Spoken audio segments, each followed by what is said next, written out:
Man, what's going on, everybody? It's still alive back with another one. And before we get into this, I'm just going to go ahead and say this right now that I know this is a very hot topic, that there are a lot of emotions and everything flying from both sides. And in my opinion, and the fact that this is being pinned conservative versus people are saying conservatives want him killed and conservatives want him put life in prison. And I'm not real political at all, not even close to like some people are, but I do follow politics just a little bit.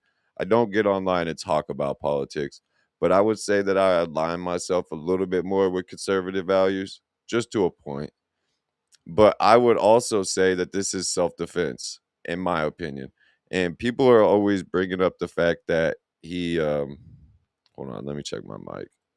People are always bringing up the fact that he brought a knife to school, so it was premeditated. I don't understand that narrative because I carried a knife every day at high school. Like in junior high and high school, I had a knife in my pocket every day. So did a lot of kids I went to school with. We carried pocket knives in our pockets. It's just part of being a teenage boy. We all carried pocket knives. That doesn't mean that it was premeditated.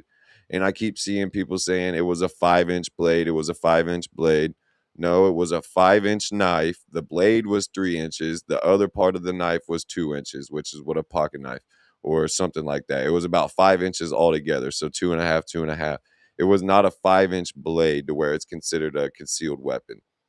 But anyway, man, we're gonna get right off into this because I have no idea what this dude is gonna say. I seen that he said the Carmelo Anthony case revealed something disturbing, and we're gonna react to this at the same time. So we're gonna get right off into this, man. Make sure y'all like, comment, subscribe. Let's do it.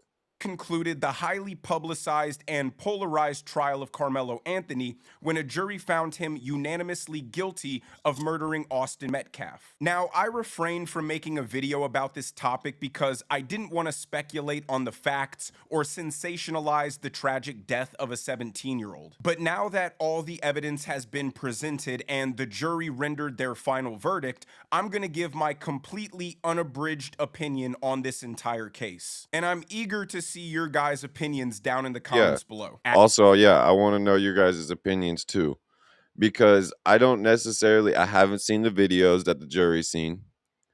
So obviously, I didn't see that. But from the fact that they're saying it's premeditated murder just because he brought a knife to school, that part I don't understand because I carried a knife every day without the intent, but I had it just in case. As always, like the video and subscribe to the channel, but let's start with the breaking news of the guilty verdict. Fox News alert: the jury just sentenced Carmelo Anthony. We're going to be back with Brooke Taylor, who's live outside the courthouse. What do we have?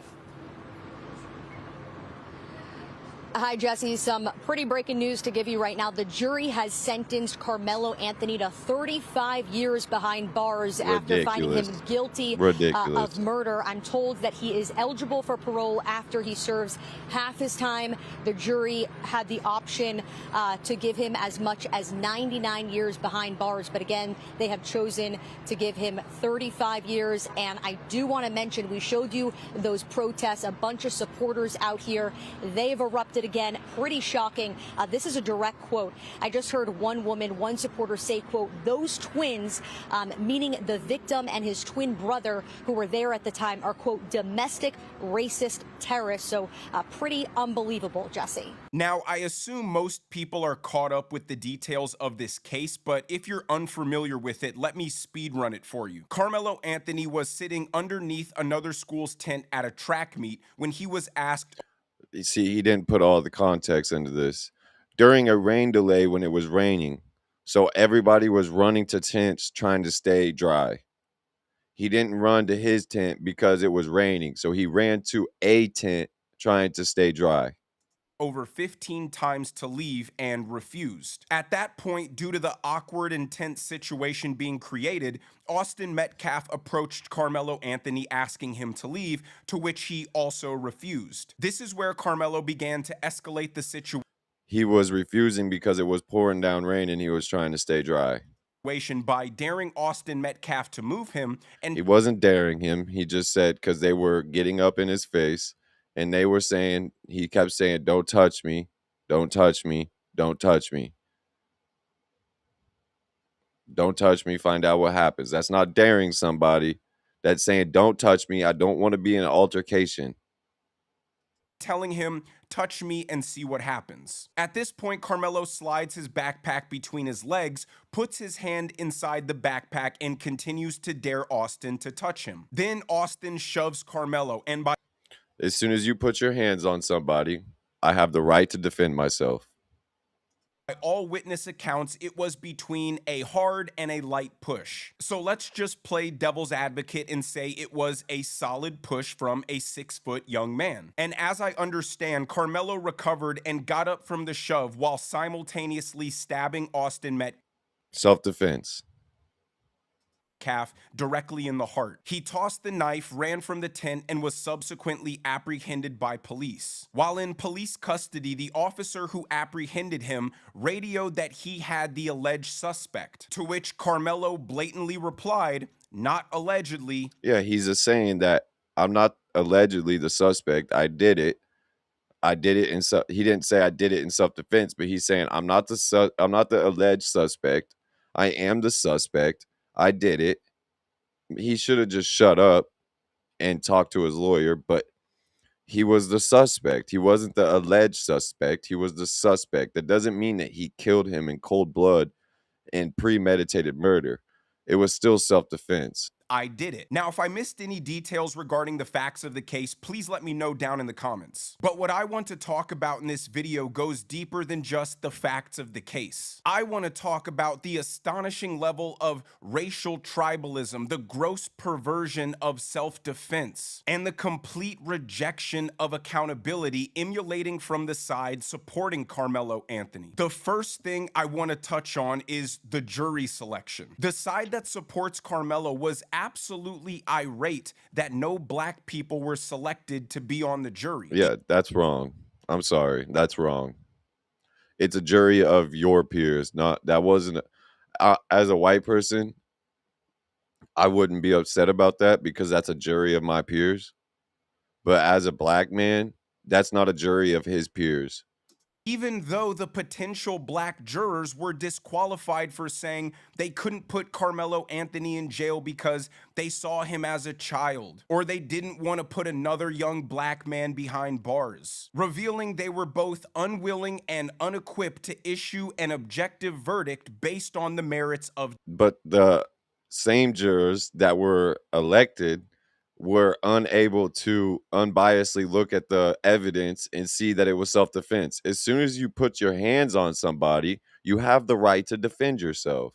The case, admitting that you would vote to acquit Karmelo Anthony, even if the evidence was overwhelming that he is guilty, demonstrated a level of racial tribalism that frankly shocked a lot of people. A 17-year-old was stabbed in the heart. Karmelo Anthony and I don't want to put off the death of Austin Metcalf at all because it's extremely sad that somebody died. Somebody did not need to die in this situation at all. At all. And I never want to see somebody die for no reason. But on the other hand, you cannot put your hands on somebody in America and not know the consequences that can come back with that. Instantly admitted to doing it. And without knowing any other facts or details, people were unapologetically taking the side of Karmelo Anthony simply because they share the same skin color. And by complaining that no black jurors meant that Karmelo Anthony wouldn't receive a fair trial means they believe someone can only be considered your peer if you have the same skin color. Which leads to my bigger and broader point, which is I can truly not tell these days if black people want segregation to return. If black people believe the only way a black person can get a proper trial and receive fair and Well, no, it's not that it just has to be black people, but it has to be a jury of your peers, and a jury of your peers is not all white, because that's not his peers. It should be a mix of all races or a mixture of some races. It can't just be all white. That's not a jury of Carmelo's peers. I'm sorry, it's not. And I'm not saying this to pander to one side, because like a lot of people were comparing this to the rent house, the whatever Kyle rent house situation. And I also think that was self-defense. I also think the Kyle Rittenhouse situation was self-defense. So I don't understand this narrative, how it's left versus right in this, and it's the right wants to put this kid to death, and it's racist versus racist, and it should just be two teenage boys. It shouldn't be a black boy and a white boy got into it. It should say two teenage boys got into an altercation and one defended himself. Plain and simple. honest and objective judgment from their peers is if their peers share the same color as them, then what does that say about your feelings towards people who don't share the same skin color as you? And just to be clear, it wasn't an all-white jury like they're trying to sensationalize. It was a diverse jury of people. It just didn't have any black people, and that's not a consequence of racism. It was a consequence of all the black. What about the fact that the judge was friends with Austin Metcalf's dad? That didn't come out until after trial. That's a freaking conflict of interest right there. The judge of this trial is friends with Austin Metcalf's dad. People who were interviewed for They jury have duty pictures together on Austin Metcalf's dad's Facebook. They're not AI. Austin Metcalf's dad's Facebook was really public, and people went on there and found the pictures. There's a bunch of pictures with the judge and Austin Metcalf's dad together, saying they couldn't judge the case objectively and automatically sided with a black kid who killed a white kid without knowing any. See, why are we saying this? Why are we saying black kid and white kid? Why not a kid who killed a kid, a teenager who killed a teenager? Why are we putting race? Why doesn't race need to be involved in this at all?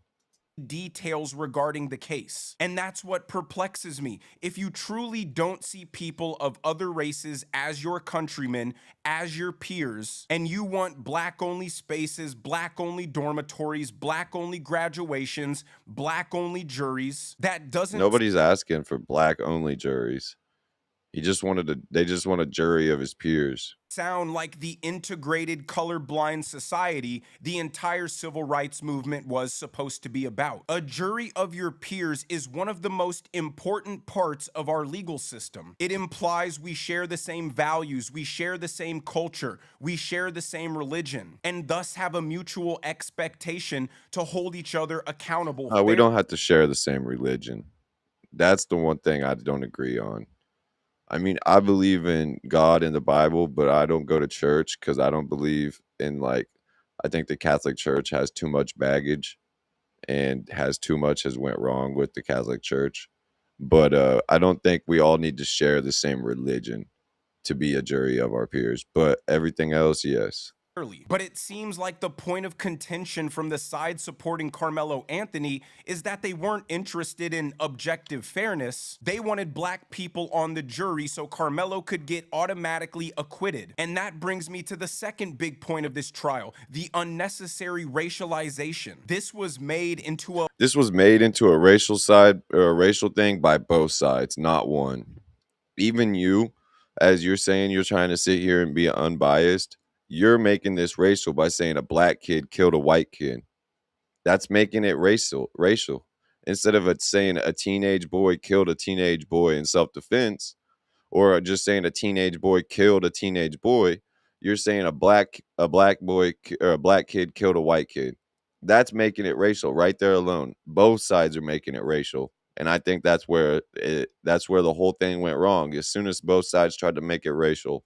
a white versus black thing when it never should have been that. I guarantee you, every single person who wanted Karmelo Anthony to go to jail would feel the exact same way if the details of the case were identical, but the races were reversed. No, I'm sorry. That's just not true. As somebody who's aligns himself with the conservatives to a point and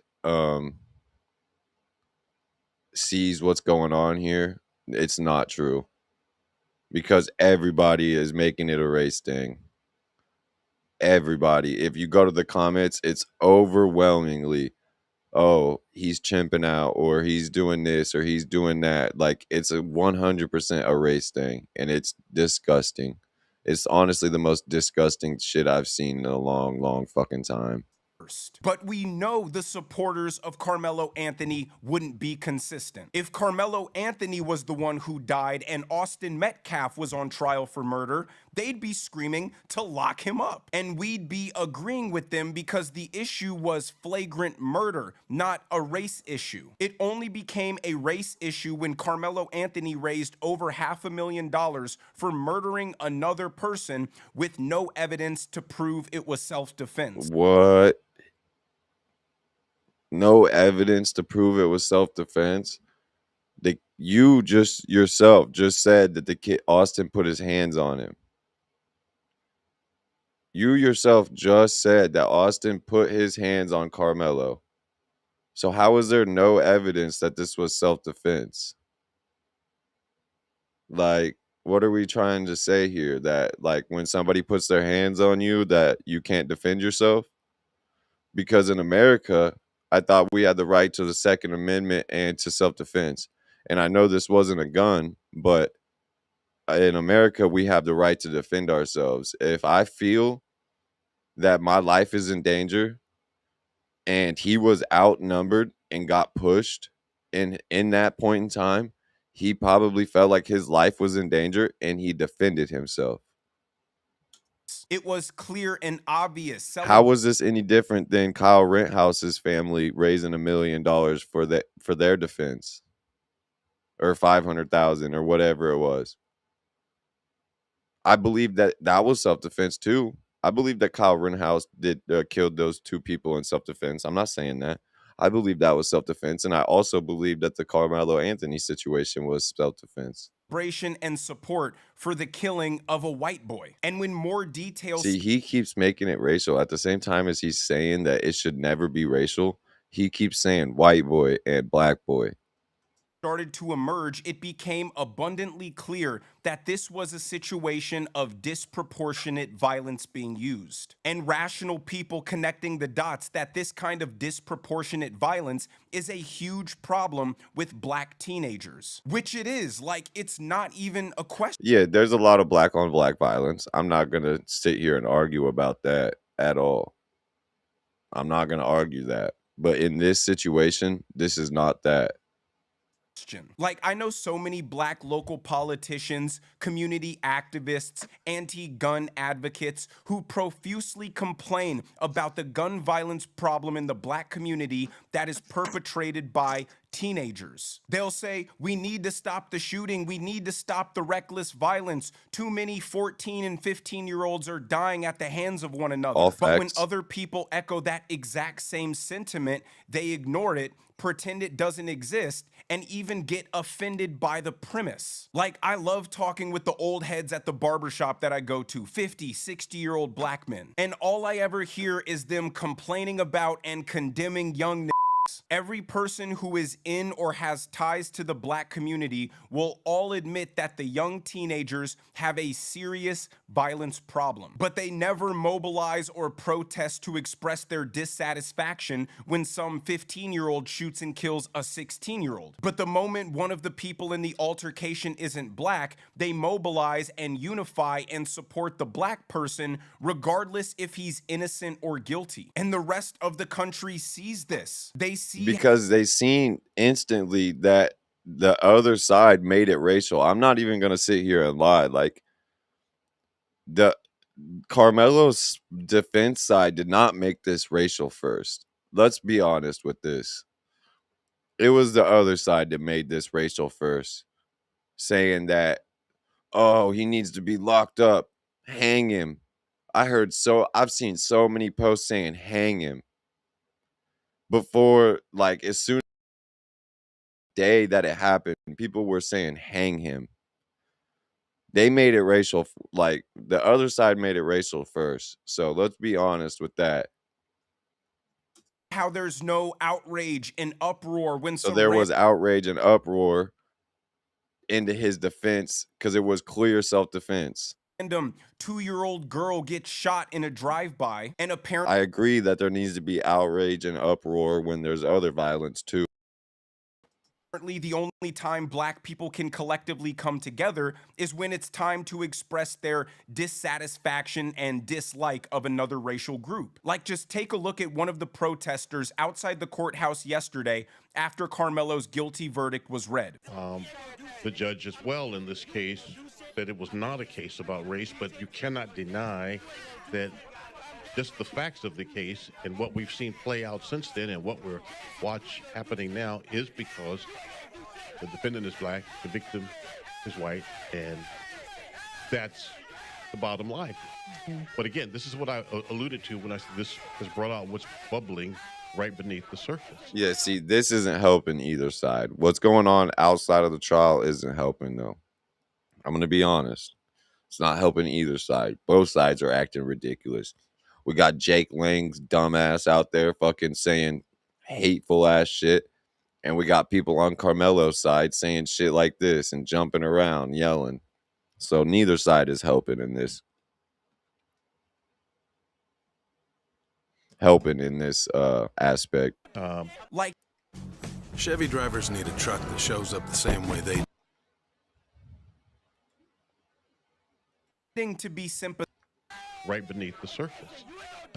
Like, he's not even pretending to be sympathetic for the person who died. He's getting up in the face of a person he considers to be his racial enemy and doing exactly what Karmelo Anthony did, trying to provoke a response from the man. And we all know if that man were to extend his arm and create some personal space, that black man would have responded with disproportionate violence. Oh my God. And that brings me to the third point, the gross distortion of what self-defense even means. I don't have an opinion. I don't have an opinion here. Just like Karmelo was doing.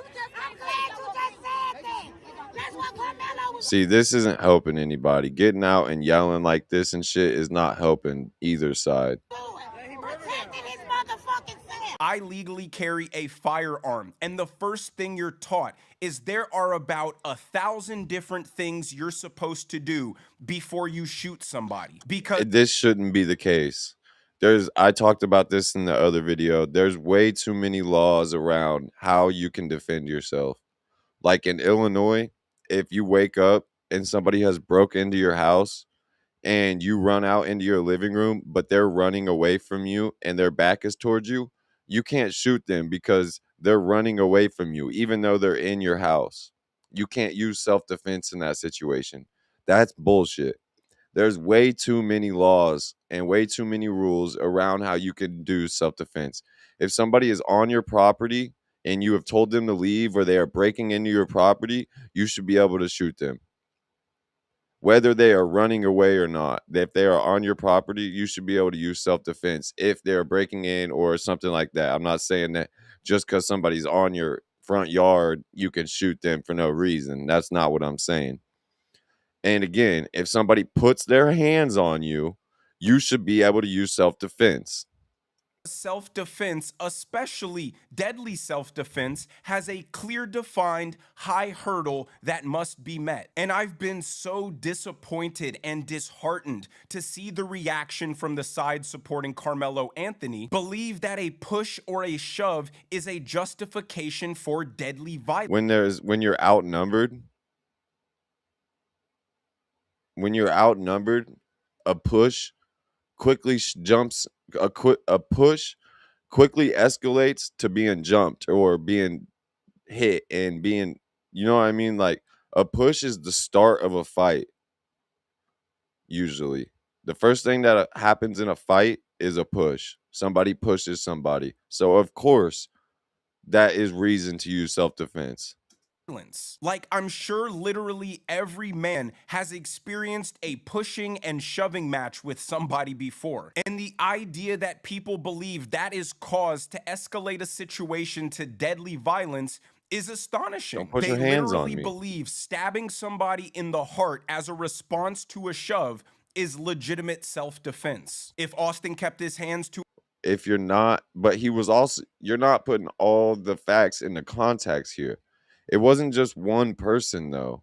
Yes, Austin is the only person that shoved Karmelo, but he was outnumbered still. There was multiple people around Austin or around Karmelo. It wasn't just one person there. It wasn't just one person getting in his face. It was multiple people. One person shoved him. That escalated the situation to where he felt he was going to end up getting in a fight, or he felt like he was going to end up getting jumped. So he used deadly force to defend himself.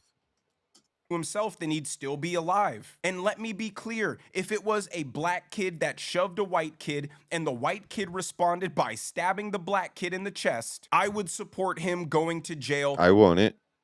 It's still self-defense. Either way, doesn't matter which way the rules are. Just as much. But this idea that if somebody lays a finger on you, you're well within your right to end their life. That's not what happened though. He was outnumbered, pushed in an argument. There was an argument already going on. He was outnumbered. He was shoved. That the argument and the altercation was escalating in a way to where it could be life or death. He could have got jumped. He could have got hit because the argument was escalating. He got shoved and he acted in self-defense. Is just barbaric third world behavior. It's uncivilized, it's dangerous, and if the black people supporting Karmelo Anthony truly believe that is proper, it's not just black people that believe this. It's white people, it's Mexican people, it's Asian people. I see people of all races saying this is self-defense.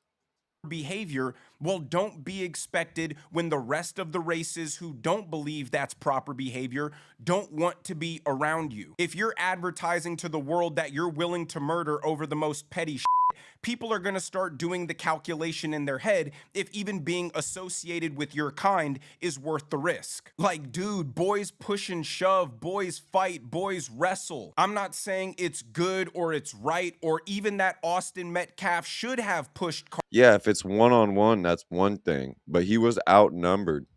I've been in a lot of one-on-one fights. Cool. As soon as you're outnumbered, your life becomes very, very at risk. And at that point, I don't play with my life. If you put your hands on me and I'm outnumbered, I'm not going to play with my life. I would rather be judged by 12 than carried by 6. Karmelo Anthony. But I want to play you this clip from a New York subway of a black man threatening to stab and kill another black man for politely asking him to stop blasting music on his speakers. See, this is trying, by playing this video that has nothing to do with this situation, you're trying to push this racial divide. Headphones on. Told me to put my. He told me to put my speaker down, and he got his headphones on. You out your mind, my man. I want to cut you. So shut your mouth then. So shut your mouth then. Mind your business, you. Why you have to jump out there? You got headphones on, you. What, you think I was a punk or something? Yeah, that's the best thing you better do. Move, you.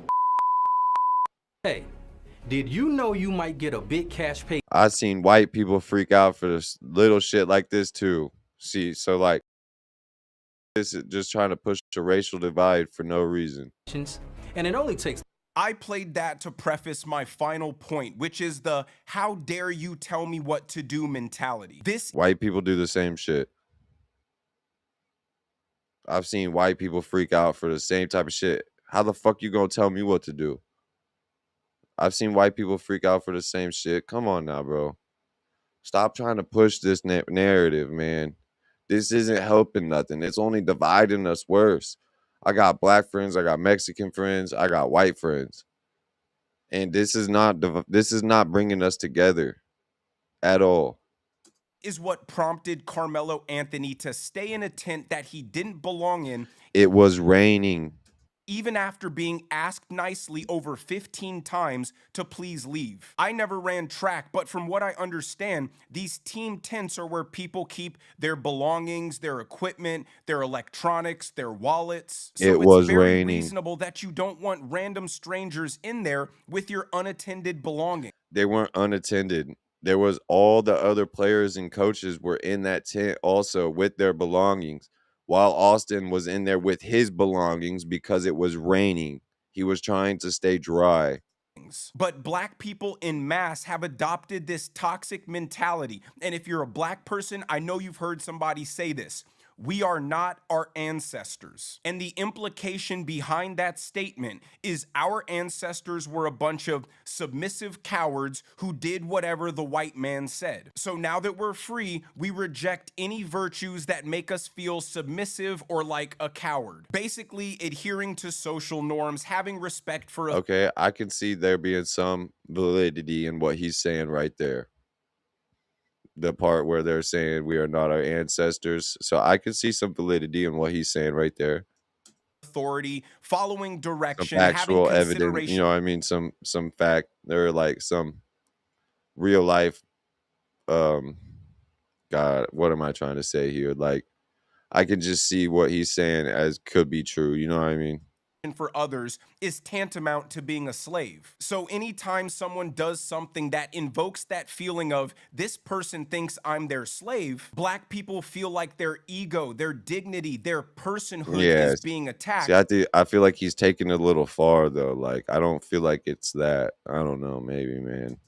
And they must respond violently because I'm not my ancestor. And that's how Carmelo Anthony saw. See, I still think he's taking it a little far. I don't think it's something as simple as a request to leave their tent as it was raining. You keep leaving these facts out of it though. He was asked to leave the tent. Well, the reason he was under that tent was because it was downpouring and it was a rain delay. So he got under a tent so him and his belongings wouldn't get wet. Austin Metcalf trying to perpetuate white supremacy and dehumanize him. And instead of if I was in track, I ran track and field. I was in basketball, I was in cross country. There was many times, especially in cross country, because that was like long things outside where it was like a lot of morning races and stuff like that. And there was a lot of times where rain showers happened. And me and a whole bunch of people from other teams would be under the same tents and shit. Or I would be under another team's tent because it started raining during the middle of the race or during the middle of an event. It happens when you're in outside events. It starts pouring. You don't want you and your belongings to get wet. So you go under another tent. And same with track and field. Like I only ran a few things and I did pole vaulting when I was in track. But if it started raining, I'm not running to if my tent is further away, I'm not running to my tent. I'm running to the tent that's closest to me so me and my belongings don't get wet. Like, I don't understand what's so hard to understand about this. leaving like any reasonable person would have done, he sat there defiantly to prove to Austin Metcalf he was not a slave and he was not his ancestor. Or he just didn't want to get wet. Maybe it was as simple as that. Maybe he didn't want to go outside. The same reason they were all under the tent trying to stay dry. Maybe he didn't want to go, me and my belongings, my phone, my wallet, all the stuff I have with me. Maybe I don't want to run out into the rain to run across this track to get to my tent. So I'm going to stay right here. Why can't you guys just let me stay right here while it's raining? I never had a problem with this. Not once. Not once have I ever had a problem when I was in sports or track or cross country when I had to go under another team's tent or a bunch of us were under another team's tent. never once did I have a problem with that team being like, "Oh, you can't be under here. Get out of here. Go run or go back to your tent." No, it's raining. They understood why I was under the tent. Karmelo Anthony, by all accounts, came from a two-parent household. He lives in a good area and has two professional parents. Yet he still adopted the destructive mentality of the hood. There's no better example than NBA star Ja Morant. He came from an upper middle class two-parent household, good solid upbringing, and he made it to the NBA, a massive achievement, even becoming an NBA star and getting a $200 million contract. And what did he do with his good foundational upbringing combined with $200 million?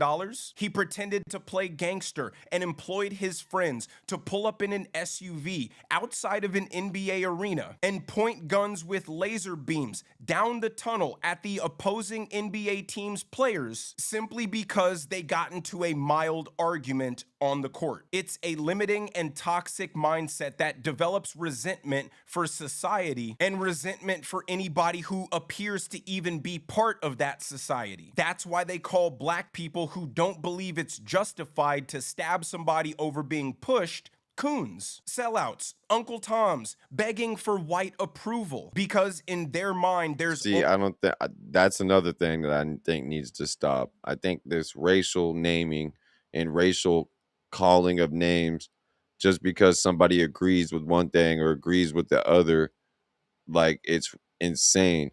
I've been called racist just because I sometimes align myself with conservative um like mindset. But and then here people are probably going to say that I'm selling out trying to like get the you know what I mean, selling out trying to like get the approval of a different race. Like that's so like you can never make everybody happy. Like as so like I don't know, like in this situation I just think that the rhetoric is what's making the whole situation worse. only one proper way to be black, and it's that. And the public widespread support for that irrational, violent mindset is what people can no longer ignore. There's people in this country who believe they're titled to anybody's space, and if anybody asks them to leave, they don't have to. And if that person barely tries to move you from their space, deadly violence is a justifiable response. And I don't think black people have properly considered the third order consequences from I'm this. pretty sure they also threw his bag and pushed him. So he said that he reached down into his bag before. I don't think that's the case. I'm pretty sure that Austin and them threw his bag and then pushed him. And then while Carmelo was on the ground, he reached in his bag and grabbed his knife and then defended himself. Unambiguous realization. There's no winners in this situation. One person's dead, one person's life is effectively over, and all for absolutely nothing. I do Rest agree in there. peace to Austin Metcalf, and I hope that this Rest in peace to Austin Metcalf. Yes, 100%. And I do agree that it could have been settled else or a different way. It could have simply been settled with the fact that they could have just let him stand there while it was raining. They could have just been like, okay, man, I understand it's raining. You're just trying to stay dry. We all ran to the tents during a rain delay. Like there was thunderstorms and tornado warnings and thunderstorm watches going on. It was raining. They all ran to get into a tent and they didn't have no sympathy for the fact that it was raining and they tried to kick him out of the tent 15 times. Like you said, 15 times they said, "Can you leave?" Why did they have to ask 15 times for somebody to leave when it's raining? Not once did somebody ever ask me to leave a tent when it was raining during cross country or track and I ran into the wrong tent just to stay dry. I never had that problem. Multiple times that had happened. Not once did I ever have that problem. Or when you go to big track meets where there's a whole bunch of schools there, not just one or two schools, and it happens and it rains, you run to the closest tent. You don't run to your team's tent. You run to the closest tent to you to stay dry. Not once have I ever had somebody try to kick me out of their tent. Tragic situation can prevent other acts of irrational violence from happening in the future. But let me know what you guys think down in the comments section below. If you enjoyed the video, make sure you hit that like button. Make sure you subscribe to the channel if you have not already. Turn on those notification bells so you never miss a video. I like this dude's content. I've seen some of his things, and I don't necessarily think that everything he said in this video was wrong. Like, he said some stuff that was facts. But I also think that whether he knows it or not, he's pushing a certain narrative to himself while saying this should have he said this should have never been a racial thing, while saying white boy and black boy the whole time. Well, you're the one pushing the racial thing by saying that the whole time, instead of just saying a teenage boy and a teenage boy got into an altercation. Why do you have to say white boy and black boy? It's as simple as that. You know what I mean? Like, so like everybody on both sides of this is pushing a racial thing, whether they realize it or not. But man, let me know what y'all think below. Make sure y'all like, comment, and subscribe. It's still alive checking out, y'all. Peace out.